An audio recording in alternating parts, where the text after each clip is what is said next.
लड़की जैसे ही सोती, उसके शरीर पर बर्फ जम जाती। ये कोई बीमारी नहीं थी। ऊपर वालों ने बचपन से उसके अंदर फ्रॉस्ट पॉइजन डाल रखा था ताकि उसे कंट्रोल किया जा सके।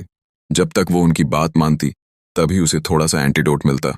आज़ादी का सपना देखते हुए यूनहे ने ठान लिया था कि उसे यहाँ से निकलना ही है। तभी एक दिन एक जियाओरन समुद्री प्राणी को पकड़कर लाया गया, जिसने उसे मौका दे दिया। ऐलान हुआ, जो भी उसे बोलने पर मजबूर कर दे और उसे अपने वश में कर ले, उसकी कोई भी इच्छा पूरी की जाएगी। लेकिन मुश्किल ये थी कि सीनियर शिष्य लिन हाओत्सिंग भी इस मुकाबले में उतर आया। जीतने के लिए उसने पहले ही जियाओरन पर जुल्म करना शुरू कर दिया। उसकी पूंछ को जादुई तलवार से जकड़ दिया और उस पर बार बार बिजली गिराने लगा।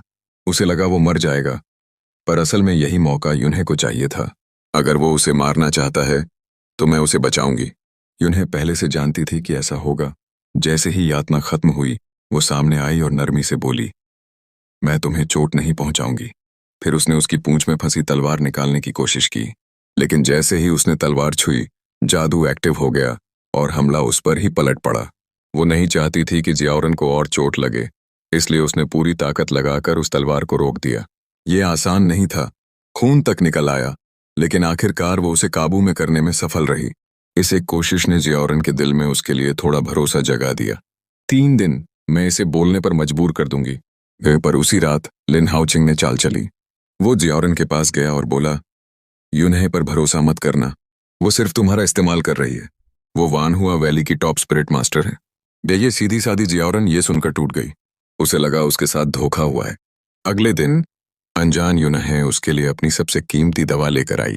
उसने कहा, ये दवा तुम्हें ठीक कर देगी, बस मुझे अपना नाम बता दो। इतना सुनते ही जियाओरन का बचा खुचा भरोसा भी खत्म हो गया। जैसे ही उसकी नजर यून्हे के पहचान वाले टोकन पर पड़ी, वो गुस्से में आ गई। उसने टोकन छीन लिया और दवा की शीशी जमीन पर गिर गई।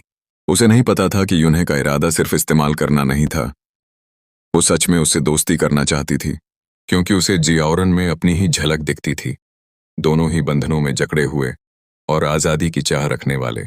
यून्हे ने दर्द से कहा, तुम्हें लगता है मैं ये सब शोहरत के लिए कर रही हूँ? ये देखो मेरे जख्म, अगर मैं उनकी बात न मानूं तो यहाँ से कभी निकल नहीं पाऊंगी। इतना कहकर वो चली गई, लेकिन ये सब लिन हाओचिंग देख रहा था। उधर जियाओरन को मामूली सा घाव लगा था, लेकिन अचानक उसका शरीर कमजोर पड़ने लगा।